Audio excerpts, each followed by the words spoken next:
Yo le digo, no hay ninguna duda que se necesita una IPF fuerte, alineada con las políticas nacionales, con respeto por el mercado, con la posibilidad de atraer inversión privada que se necesita, y en esto está también el dilema de Frondizi, si hacerlo con plata argentina o con plata que viniera del exterior. Es decir, esa IPF se tiene que dedicar ahora a crecer hacia la actividad también petroquímica.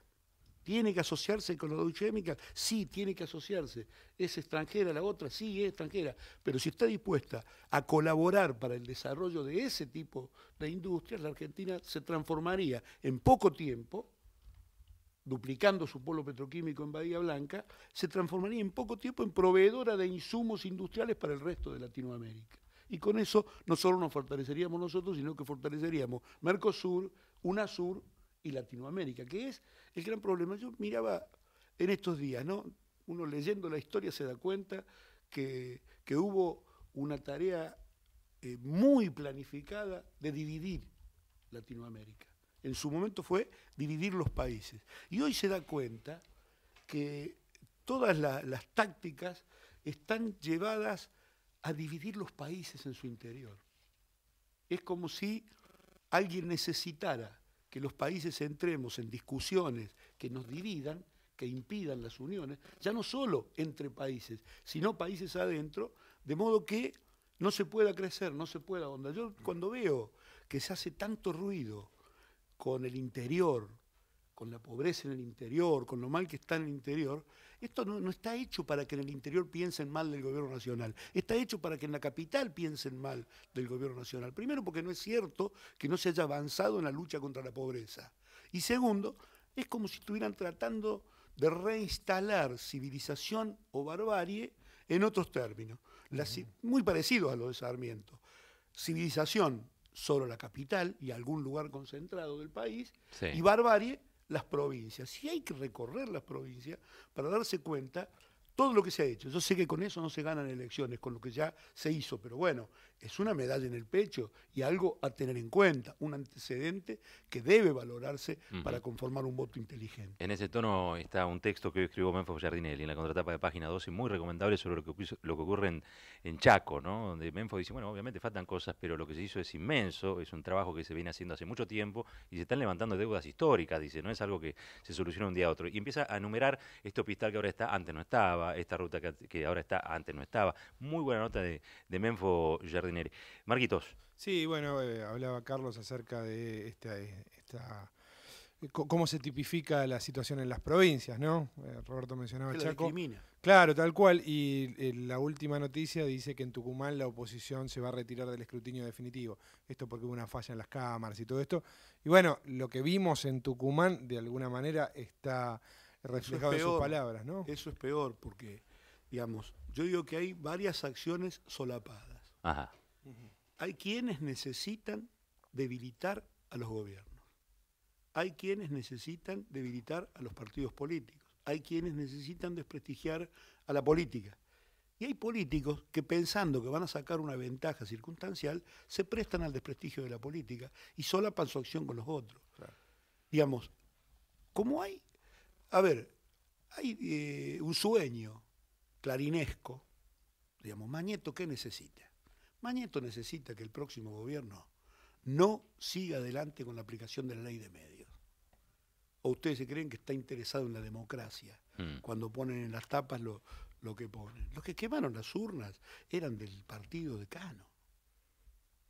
Digamos, esto es una tormenta anunciada porque había ellos saben que perdieron la elección por más de 100.000 votos. 14 puntos viene dando. Por 14 puntos, sí. Yo ayer estuve con Hugo Aime, me confirmó que todo indica eso, me contó cómo hicieron la campaña, cómo la gente. Pero una semana antes, 2 semanas antes, nosotros ganamos por 30 puntos y no hubo ningún incidente en la misma provincia, el mismo lugar, los mismos actores.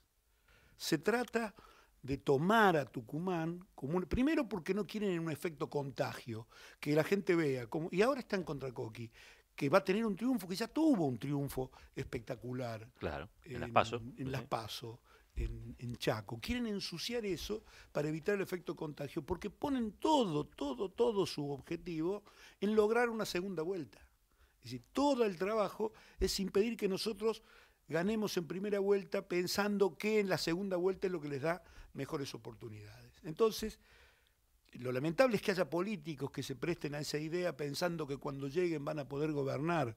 Ellos van a quedar presos de los que lo ayudan hoy a desprestigiar a la política. Este es el sistema y yo diría el dilema. Yo por ahí me siento como que, digamos, nosotros estamos apelando a la inteligencia de la gente que vea, y hasta los sectores más sofisticados del pensamiento de la sociedad por ahí está tratado como idiota por los demás, que no le tiran propuestas que sean realizables ni le tiran propuestas concretas.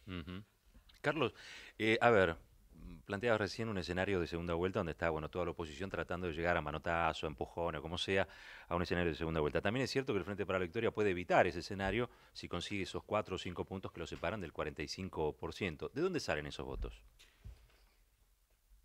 Bueno, ese es todo un detalle y hay que estudiarlo. Para mí ¿cómo es? básicamente han votado ya al gobierno, de gente que por alguna razón u otra dice esto van a seguir siendo lo mismo, no les quiero dar otro tiempo más, o gente que se dejó, digamos, seducir por alguna idea que le presentaron como algo que el gobierno no ha hecho. Yo no creo que el gobierno tenga todas las ideas ni tenga siempre las mejores ideas, pero creo que el gobierno es el que está en mejor condición para continuar lo que se está haciendo y llevarlo a un buen lugar. Yo creo que tenemos nosotros un problema, digamos, que no es nuestro. Yo esto lo digo, digamos, es como si yo lo achacara al gobierno y no es así. Es que el contexto mediático, descontextualizando, quitando las cosas del lugar, haciéndonos decir cosas que no hemos dicho nunca, creando un kirchnerista teórico al que pareciera que todos tenemos que tributar, sí, suscribir, que es ¿no? malo, Ajá. que pega, que esto, que no, que es lo peor del mundo, ¿sí?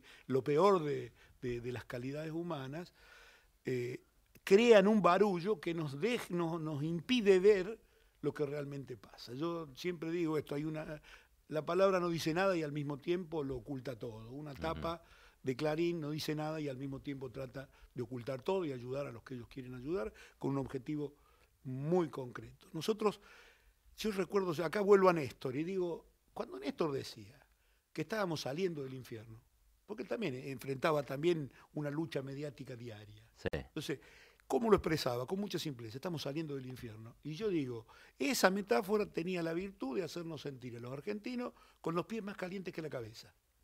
Nosotros veníamos saliendo del infierno, entonces el infierno estaba abajo y estábamos saliendo, y ya sentíamos un poco de aire fresco. Era hermosa la metáfora porque nos llegaba al corazón a todos. Rápidamente sabíamos nosotros que estábamos en un camino. Nosotros no tenemos para esta etapa, porque se van haciendo más complejas las cosas, porque el ruido mediático es mucho más profundo y porque la batalla es ahí, digamos, Clarín. Si hay que aplicarle la ley de medios, no va a seguir teniendo la hegemonía que tiene, y entonces eso significa menos plata para ellos, y entonces eso significa que nos tienen que de alguna manera detener, de alguna manera tienen que parar el cambio.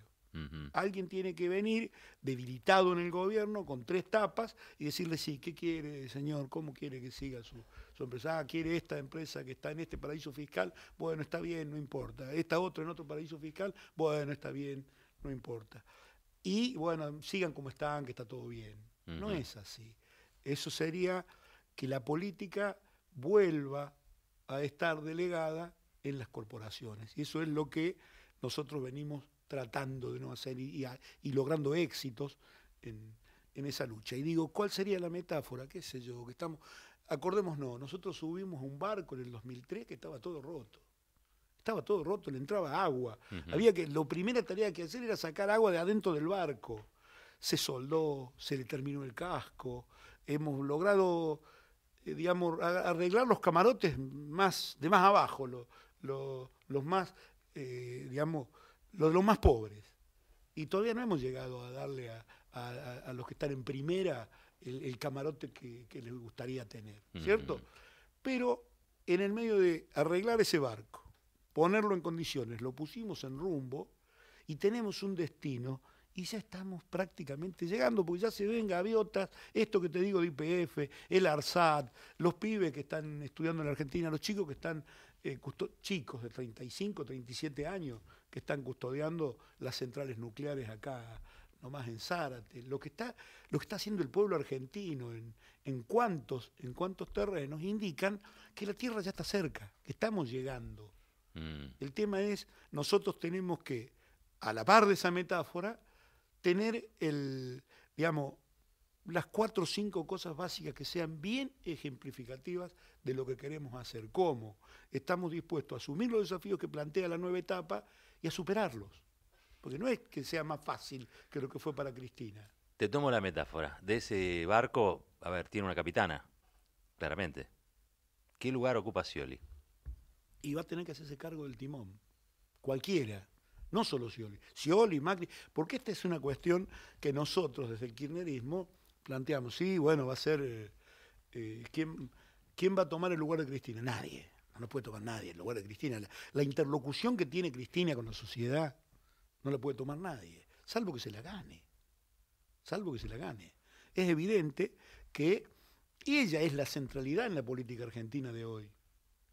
Y ella ha comprendido que su mandato vence, bueno, pero va a seguir siendo Cristina. Porque acá, otra cosa que enfrentamos, además de esto de los dos Donald Trump, un realismo mágico que yo no había visto. A ver. Es como que creen, sinceramente veo que lo creen los opositores, que el 10 de diciembre hay un fenómeno mágico que hace evaporar a Cristina, al kirchnerismo, a la Cámpora, a todo. Pero nosotros hemos estado en la historia de la Argentina 12 años y hemos hecho cosas muy importantes que van a quedar en el corazón del pueblo, que están, decimos, la ampliación de derechos, los derechos humanos. ¿Qué van a hacer? ¿Van a derogar para que se olviden de Cristina, van a derogar el matrimonio igualitario? ¿Qué van a volver al fondo a pedir stand-by? Nosotros dejamos de hablar del Fondo Monetario porque le pagamos. Digamos, hay una cosa que es cierta. El pasado nunca está tan lejos. El pasado nunca está tan lejos. Digamos, algún camino equivocado puede llevar al pasado. En una Argentina que ha vivido vicisitudes de todo tipo. Y no estamos tan firmes tampoco y tan fuertes, porque el mundo... Mira, nosotros teníamos las commodities como un gran ingreso. Cayeron el 40%. Las medidas que servían ayer no sirven hoy. Hay un estudio del Financial Times que citó Cristina, sí. Y volvemos a Cristina, y su centralidad. Y su centralidad en la política, sí. 107 países del mundo, devaluaron su moneda y no lograron ni un punto de mejora en el comercio exterior. Y eso que bajaron los precios. ¿Y qué lograron con eso? Encarecieron todas las importaciones, es decir, que agravaron su problema pensando que era un stop and go de los típicos de la economía argentina. Devaluó, después viene una mejora y estamos todos de nuevo en otro equilibrio. Ya las cosas no son así. Entonces, este pensamiento mágico de que nos vamos a desaparecer el 10 de diciembre, ganemos, perdemos elecciones, no existe. Yo les doy la mala noticia. Cristina va a ser una presidenta querida, se va con un nivel de imagen espectacular, después de 12 años, y tuvo lo que tenía que tener cuando estuvo en ese cargo. Entonces va a ser inolvidable. Hacemos la gran injusticia con Daniel Scioli de compararlo con Cristina. Ninguno es comparable con Cristina. Comparémoslo a Daniel Scioli con Mauricio Macri y con Sergio Massa y con Margarita Stolbizer y con el chico este del Caño. Y entonces le vamos a dar a Scioli la posibilidad de que demuestre que es mejor que ellos. Esa es la carrera que tiene él por delante. No es ganarle a Cristina.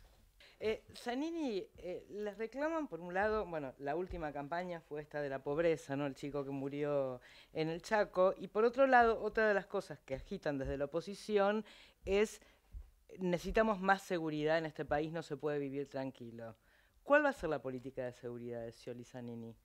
Nosotros sabemos que dando calidad al trabajo, dando dignidad, apostando a la educación, trabajamos mucho más firmemente contra todos esos males que con solo la respuesta policial. Yo no quiero la sola respuesta policial, el blindaje de frontera. Yo quiero una madre que tenga más posibilidad de estar con su hijo, un hijo que pueda tener mejor capacitación, digamos.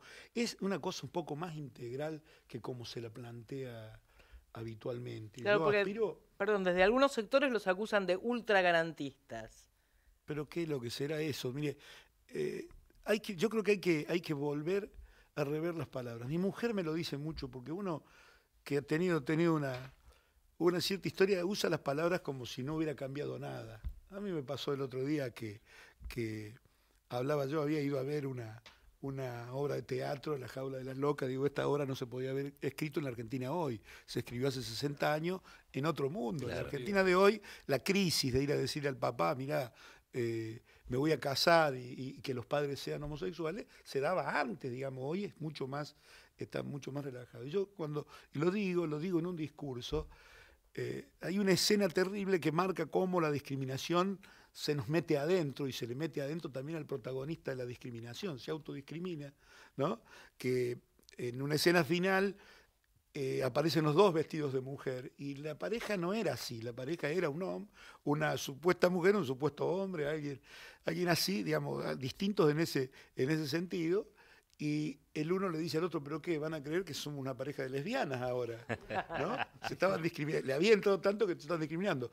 Y yo cuando lo digo en el discurso, viste que uno en la rapidez del habla, por ahí equivoca las palabras, dije, esa pareja diferente. Y me llamó un flaquito que estaba al lado, me dice, Carlos, dice, no digas más diferente.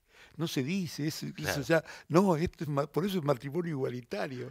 Es decir, uno tiene que reformatearse en muchas palabras, porque también la pelea está en las palabras, de cómo rotulamos al otro. ¿No? Esto de hablar de la pobreza y tener lástima del otro, y victimizarlo también, y no hacer nada por ese que está sufriendo, es una cosa, digamos, muy... Mempo creo que usa la palabra hipocresía. Canallada, es una o canallada. cinismo, canallada. Sí. Hay algo interesante también, ayer lo comentábamos, ahora vamos a ir a un corte, ¿no? Pero el tema del nuevo código civil, que en realidad adecúa el viejo código a realidades que ya son existentes, que forman parte, por ejemplo, de las nuevas familias, ¿no? Las familias, que antes teníamos un concepto de familia, ahora hay muchos conceptos de familia y muchas uniones distintas también, ¿no? Eso está presente. Uno de los artífices de este código, lo tenemos acá sentado, me parece. Uno de los que discutía los textos, Esto es una obra que tiene autores, que ha tenido mucha discusión y que ha tenido mucha participación social y que trata de ayornar el derecho a lo que es la realidad. 150 años después era necesario y este gobierno lo hizo. De ahí no se le deriva ningún mérito, pareciera. Esas cosas que van a derogar el Código Civil el 10 de diciembre, en algún momento lo prometieron. Sí. No hay que olvidarse de esto. Muchas gracias por los llamados. Lulia Bendaño a través del Facebook dice, Zanini me produce lo mismo que Máximo Kirchner, se asoman y sale el sol, dice. A tener en cuenta esto, pues confirma que no necesitamos globos ni sombrillitas para mostrar cómo somos y cómo pensamos. Bueno, muchísimo. Eduardo Sánchez también, sigan oyendo al pueblo los que quieren. Ellos se olvidaron de los calcinados en 2 talleres clandestinos y en Iron Mountain, con 8 muertos, por favor. Nadie hizo más que este gobierno. Pablo Gerardo Olano dice, salimos del infierno, ahora el pueblo se debe encargar de que no volver atrás. Muchos saludos para don Carlos Zanini, que está aquí con nosotros. Ya en un ratito se tiene que ir. Tenemos 2 preguntas más que se las hemos armado, negociado fuera del aire. Lo tacleamos antes de que se fuera. Decime, Marco. Sí, la mía tiene un poco que ver. En realidad, como habrá escuchado Carlos, nuestra audiencia tiene un perfil ideológico muy claro, digamos. Y entonces hubo un proceso que se fue dando en nuestra audiencia de muchas dudas. Daniel Scioli era el gobernador de la provincia de Buenos Aires de este espacio, pero muchas veces era mirado con cierto recelo. Creo que el armado de la fórmula con usted dejó a muchos muy tranquilos, pero algunos siguen dudando. Scioli es la continuidad, ¿de qué modo será? Porque recién hablábamos, por ejemplo, del tema del Grupo de Clarín, de la aplicación de la Ley de Medios, de la Ley de Servicio de Comunicación Audiovisual, y ahí hay algo, ¿por qué Scioli no tenía la misma postura hace un tiempo que tiene ahora en relación con este tema? Bueno, la pregunta es un poco abierta, pero ¿dónde están las garantías para nuestros oyentes, para los militantes, de que la continuidad siga por ahí, ¿no? Yo creo que las fórmulas expresan momentos políticos, momentos históricos. Yo creo que con Daniel tenemos la virtud, poner entre comillas, de expresar una fórmula, como alguna vez dijo un periodista que después le comenté y ni se acordaba que lo había escrito, polisémica, que tiene varios significados. Pero fundamentalmente yo quiero rescatar uno: somos unidad en la diversidad. Si 2 tipos distintos que pueden caminar juntos. Eso me parece que es una buena noticia. Si nosotros estamos diciendo que la patria es el otro, eso te marca apertura hacia los demás y también entender las diferencias que cualquiera pueda haber tenido. Porque es una gran injusticia, fíjate vos, y un etiquetamiento muy equivocado de los gobiernos de Néstor y de Cristina, de que son gobiernos cerrados. Puede ser que nosotros, en lo personal, que venimos del sur, seamos tipos menos abiertos que los porteños, ¿no? Es cierto, podemos tener eso. Pero en la práctica política, en la vida política, hemos dado muestras de apertura impresionantes y una convocatoria con muchísima amplitud. Yo tengo trabajando cerca mío a gente que militaba en el radicalismo, que militaba en el Partido Intransigente, qué sé yo, tenemos dirigentes que estaban en el comunismo, que estaban en muy distintos lugares de la política y que venimos radicales a montones, digamos, radicales más. El funcionario que fue, digamos, el que fue candidato a intendente en contra de Néstor, no en contra de Néstor, por su lado, y para tratar de ganar él en Río Gallegos, trabaja con nosotros desde hace, pero no un año, hace 20 años que trabaja con nosotros. Es decir, somos, y esto es importante tenerlo claro, somos gente abierta, de mente abierta, que es la mejor manera de convocar al otro. Vení con tu diferencia, vení con tu punto de vista, y bueno, nadie es dueño de la verdad. Néstor se cansó de decir, yo tengo esta parte, bueno, la verdad son relativas, después veremos cómo vamos a construir algo que sea superador. Esto es lo que nos encontramos nosotros como interlocutores en la política argentina. Lamentablemente, se está viviendo un drama de la práctica desaparición de un partido político. Acá, digamos, cuando éramos chicos, ser peronista, ser radical, era como las camisetas de River Boca en los pueblos. Y eso, en definitiva, terminaba construyendo una Argentina donde podíamos unirnos en algunos puntos. Hoy eso está mucho más... Digamos, el radicalismo viene sufriendo un proceso de liquidación en donde se han puesto como barrilete de cola de ideas neoliberales.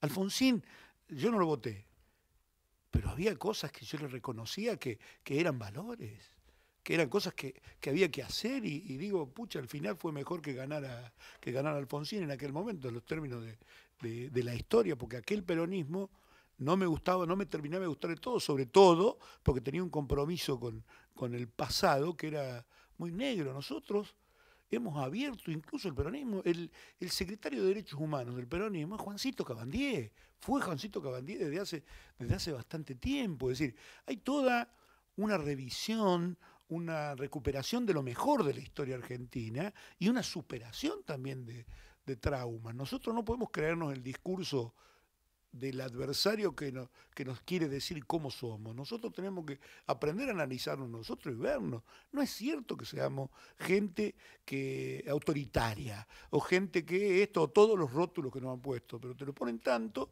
que hasta terminas creyendo y habrá compañeros que dicen no, tenemos que ser así porque somos kirchneristas.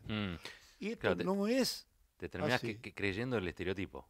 El Claro. estereotipo que crearon sobre vos mismo. Te digamos. lo imponen. Tal cual. Una de deportes, Santiago Lucía. Sí, recién lo usaba Carlos como metáfora. El River Boca, quiero aprovechar a Carlos porque también desde el fútbol ha sido un año que lo político todavía se sigue discutiendo dentro de la AFA en relación a lo que sucede en esa institución, que obviamente para los argentinos, con una mirada muy concreta que hubo de parte del gobierno en los últimos años en relación al fútbol, saber si tienen una mirada en relación a lo que hoy está pasando en la AFA y fundamentalmente cuál es la hipótesis que tienen en relación a lo que va a suceder desde el 2016 con el fútbol. Bueno, la AFA está viviendo un proceso de transición. Tuvo una persona que estuvo conduciéndola 38 años y ahora tiene que superar eso y armar una nueva conducción. Esperemos que sea lo más corto posible y lo más ordenado posible.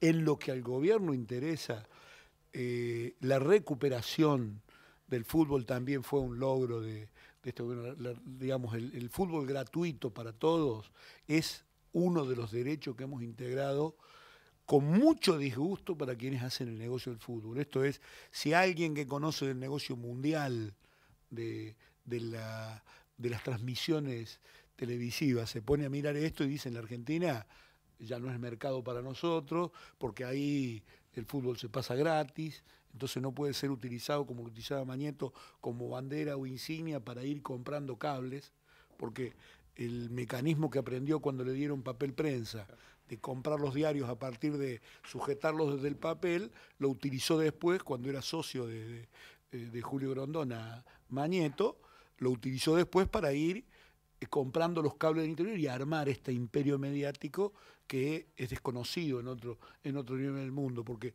también hay una cosa que decía, hay muchas cosas, Cristina decía ayer, no queremos parecernos a esos países que viejos que desprecian a la migración. Somos una cosa distinta. Yo creo que en el fondo del reclamo de ella era decir que los argentinos tenemos una personalidad, tenemos que tener una autoestima y tenemos que defenderla y tenemos que ser dignos. En materia de fútbol, como en materia de deuda externa, nosotros abrimos caminos. Y mirá que, perdoname que vos sos periodista deportivo, te mezclo la deuda externa con esto, pero digamos, ahí hicimos pensamiento lateral. Nos fuimos por un lado donde nadie esperaba. Es decir, había un negocio multimillonario que era utilizado para la concentración económica y nosotros lo rompimos con otra idea, tratar de fortalecer al fútbol argentino, que retenga jugadores y que venda, en todo caso, espectáculo hacia el exterior. Y ese es un camino que tampoco se logra de un día para el otro. Es muy importante que ya los hinchas podamos ver en familia un partido de fútbol. Antes había que ir al bar porque uno no tenía la plata para pagar el codificado. Esas cosas se van incorporando. Yo digo, yo no quiero que nos voten porque ya no tienen que pagar más el codificado. Yo quiero buscarle otros ideales, otra salida, porque yo creo que estar en la política y estar en la conducción del gobierno no es anquilosarse, quedarse contento con lo que ya hiciste. Estar en la política, por lo menos como yo estoy en la política, es estar a la altura de los reclamos que la sociedad te va presentando. Y tratar de mostrar hacia dónde tenemos que ir para estar todos cada día mejor. Yo creo que nosotros vamos muy bien en una lucha que es central, que es la creación de igualdad. Ningún gobierno en la Argentina, y yo creo que ese es el futuro que el mundo tiene, porque todas las crisis que el mundo tiene son producto de la desigualdad y la concentración económica. Los inmigrantes que cruzan, ya no hablamos de los que cruzan del África, los que se vienen de Siria por las guerras, todos son un resultado, no sé si no querido, de la propia concentración económica y de la falta de igualdad. Nosotros tenemos que valorar lo que hemos hecho en ese terreno y aclarar una cosa, porque muchas veces cuando uno habla de igualdad hay alguno que se agarra el bolsillo porque piensa que se la van a sacar a él para ser iguales. No es así. En la igualdad hasta tenemos ventaja todos si actuamos con inteligencia, porque si sos empresario, que haya una persona más que se integre al mercado y te compre algo, ya te está ayudando a vos también, y está ayudando a ese tipo que labura en ese lugar y que tiene un trabajo registrado, y también está ayudando a ese que todavía tiene un trabajo precario y que quiere mejorarlo, porque bueno, va mejorando las perspectivas del fortalecimiento económico del país. Cuando uno habla de igualdad no le quiere quitar nada a nadie, quiere darle la misma oportunidad a todos, y eso como ideal de vida yo no lo he cambiado. Yo vengo desde chiquito buscando eso y sigo peleando con la misma fuerza porque ahí vi los mejores resultados. Yo en materia económica, por ejemplo, hemos tomado miles de medidas, te imaginarás, hemos pensado otro montón, qué sé yo, ahora hay unas muy buenas, digamos, que están concretadas y que dan resultados, precios cuidados, el procrear, eso en algún momento fueron ideas que salen con un determinado sentido, es decir, porque pensás, ¿cómo fortalecemos? Bueno, vamos con el plan ahora 12, y te das cuenta que dan efecto, pero dan efecto todo medio como a mediano plazo, el progresar, hasta que vos te encontrás con un pibe que está estudiando y que está recibiendo esa plata para ir a la universidad, pasa muchísimo tiempo. Le pasó a Axel, que se encontró a uno y dice, Carlos, pude juntar la macroeconomía con el ser humano concreto, ¿no? Porque se encontró con un flaco que estaba cobrando del progresar y gracias a eso podía estudiar. Digo, la medida que nosotros tomamos, que más rápidamente vimos los efectos en la economía y que la única que pudimos decir, viste que era así, es asignación universal por hijo, que a la semana de tomarla, a la semana de cobrarse esa plata, mejoraron los mercados de consumo de todo el país. Esa fue una medida redistributiva por excelencia, pero no le quitó nada a nadie. Es más o menos como pasó en el tema del matrimonio igualitario, que muchos se oponían y se oponían desde su situación individual, desde su religión, desde su problemática individual y hasta de su ideología. Pero ellos no sufrieron ningún perjuicio cuando otros tuvieron más derechos. Esas son, digamos, dos medidas que yo rescato y digo, si uno las tuviera todos los días, las estaría tomando todos los días de nuevo. Claro. Pero la política no es así. Te pone ante nuevos desafíos y así como Néstor tenía una lucha, Cristina tuvo otras luchas, supongo que nosotros vamos a tener otras luchas, espero que estemos a la altura de las circunstancias. Lo que yo sé es que tenemos muchas más posibilidades de estar a la altura de las circunstancias nosotros que Macri, que Massa, que Stolbizer, que Del Caño. Eso está clarísimo. Carlos Giannini, en la mesa de Mañana es Hoy. Muchas gracias por estar acá, sabemos que te tenés que ir, creo que hay un encuentro con Lula por ahí, digamos, algo va a pasar, después nos vamos a enterar seguramente, algunos anuncios vendrán en estas próximas horas. Nos cambia por Lula.